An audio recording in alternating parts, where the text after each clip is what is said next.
Reflections from Torch Trust, focusing on Christian faith and sight loss. Hello and a warm welcome to Reflections, the programme from Torch Trust that talks about faith and disability in today's world. I'm your host, Marilyn Baker, and today we're going to hear some interviews and reflections around healing and miracles.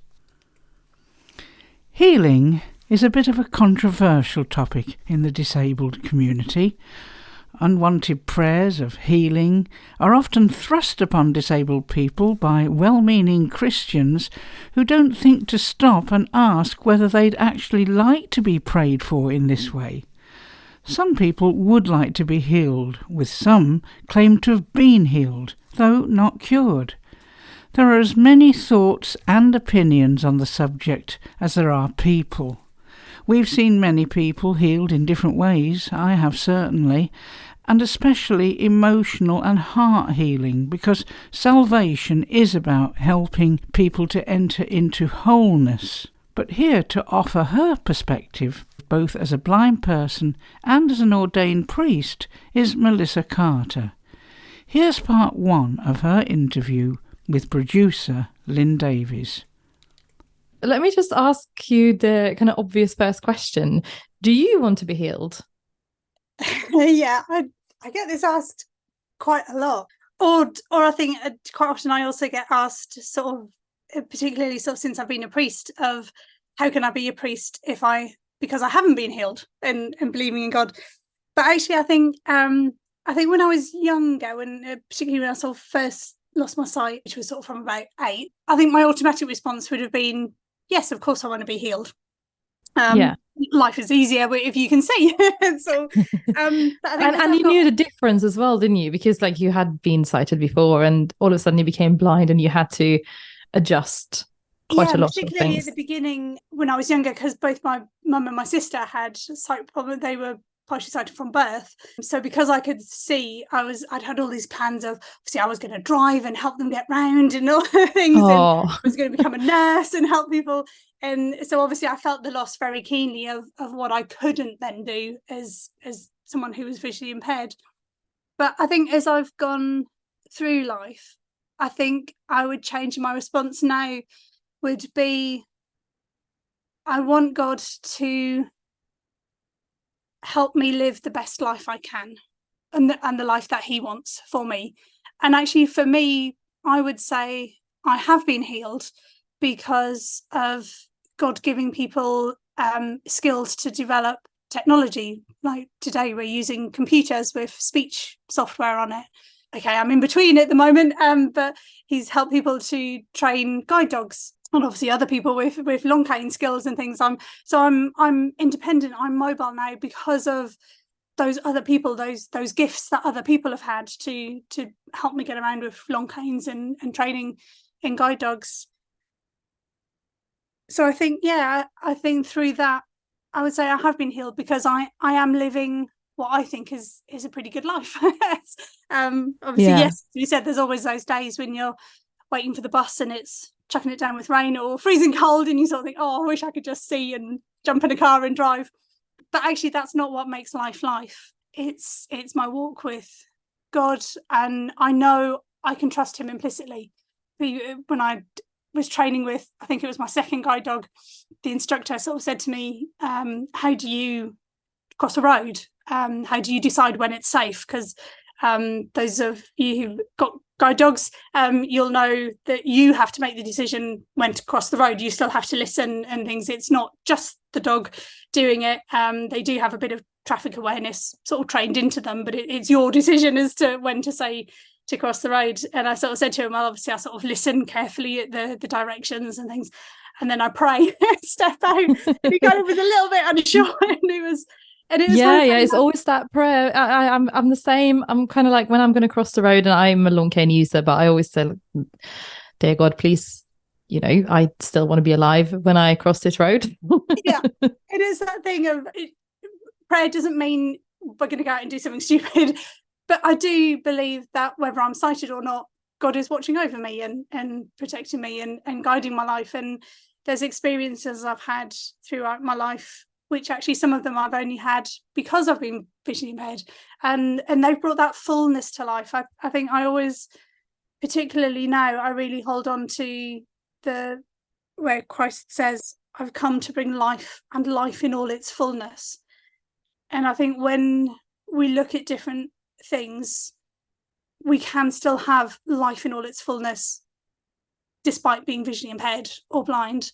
I think it's not to say that if my sight came back tomorrow, I would be thrilled and I'd be great. But I'm not unhappy now. It's my prayer isn't, obviously God knows what life would be like to be sighted and to be not. But my prayer isn't that I get my sight back. My prayer is that I can live the best life that I have with God. And I was actually just reading this morning an article from a Lutheran pastor. I get emails from every so often with her reflections. And she was talking about the woman who'd been bent over for many years. And she mentioned in there that before Jesus healed her, they said he saw her. It wasn't he noticed that she was walking oddly or he noticed a difference. He said he saw her. And I think that's the most important thing, is to be seen for who we are. I think because I think we all fall into the trap of trying to fit in and trying to be right. I remember when I went to I did my A-levels at an RNOB college, and obviously they were teaching us living skills and how to do various things. But I remember a lot of it was about kind of trying to how to fit in the sighted world. So it was things like, even when we were talking about sort of public speaking and talking to other people, it was very much the sort of like, okay, now make sure you look towards the voice and things. So you're kind of then making eye contact if you look just slightly above where the voice is coming from and things, because that's what people expect. You'll make people feel uncomfortable if you don't look at them properly and things like that. And I really got hung up on that. And obviously quite often when we are very independent as visually impaired people will sort of say, oh, I forget that you can't see. And I used to always just like go, oh, thank you, that's a real compliment if you think I'm sighted. But actually in the last few years I've been reflecting and I thought, actually no, that's not really a compliment, because you're not seeing me, you're just seeing something that fits in. And I think even when I first started my ministry, I was trying to do things the sighted way. And actually there came a point where I realized, actually, if I was sitting in my congregation, I wouldn't be able to follow this service because I'm doing it all in a visual way. Yeah. So that's been part of my discernment over the last sort of couple of years, is what it means to actually be a visually impaired priest. And part of that is actually to live my life and to give permission to other people to do what they need to do, and that can be in all sorts of ways. Obviously I'm not very good at reading Braille, and dare I say, in most Anglican churches they're not the warmest of places, so Braille isn't really that easy to read. So I don't use Braille hymn books or anything. I sing if I know the words, and if I don't, I don't. So fair enough. In my curacy, the priest, so when I was, obviously you're leading the service, so you're standing at the front, and he sort of said, oh, maybe if you're not singing the hymn, I know you're not doing it because you can't see the words, but maybe turn slightly to the side so people in the congregation can't notice. And I then thought, why? Because I'm still engaging with the music. I love listening to it. I'm engaging with it inside me as I listen to other people sing. Why can't I give permission to other people in the congregation who may not be singing for various reasons, because they can't see the words, they can't read the words, they can't sing, they don't want to sing. There's all sorts of reasons why people may not feel comfortable singing. So I thought, actually, for me as a priest to be standing up there not singing, but hopefully people will notice I'm engaged in the music, that then gives them permission to engage with the hymns, with the songs, with the music in the way that they need to. So actually it brings something deeper into the situation, rather than us all just following the same routine. We'll hear more from Melissa and Lynn later. In her interview, Melissa Carter was talking about the woman who touched Jesus' cloak and got healed. And in our thought for the week, written and read by Lynn Ball and James Brookman and another friend of the programme, you'll see that it goes deeper into that story. There's an amazing story in the Bible about an unnamed woman who showed remarkable faith.